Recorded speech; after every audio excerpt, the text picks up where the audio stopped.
В сабота со 5 надпревари, недела со 1 надпревар ќе биде одиграно 12-тото коло од ракометната Суперлига. Всушност, ова е вториот круг од ракометната елита на Македонија. Охрид како голем и апсолутен фаворит на домашен терен ќе игра против Радовиш, во меч каде повеќе од јасна е разликата во гледетот на двете екипи, па избраниците на Стефчо Лушевски лесно треба да прокнижат 2 бодови односно победа. Овој меч ќе започне во 15 часот.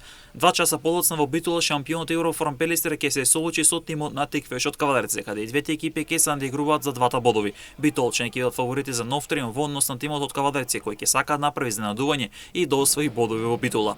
Од 18 часот Кумана на домашен терен ќе игра против Бутел неизвестен меч, каде домаќинот ќе бара четврто славие, додека пак Бутел со триумф само ќе го потврди местото за плейоф.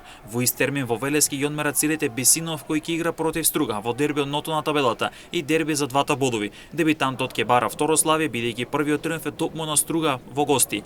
Па тоа ќе значи дека Стружани ќе сакаат да вратат за поразот од првото меѓусебно соочување. Во 18 часот и 30 минути Пролет и Прилеп меѓусебно ќе ги бараат двата бодови со цел да фатат приклучок за место во плейофот. Колото ќе се комплетира в недела од 19 часот со мега дербито на Вардар Алкалуид, соочување на поранешниот европски шампион против непоразениот лидер од Автокоманда. На првото соочување Алкалуид беше подобро во Автокоманда, а сега Вардар во Јанес Сандански ќе бара триумф и 2 бодови.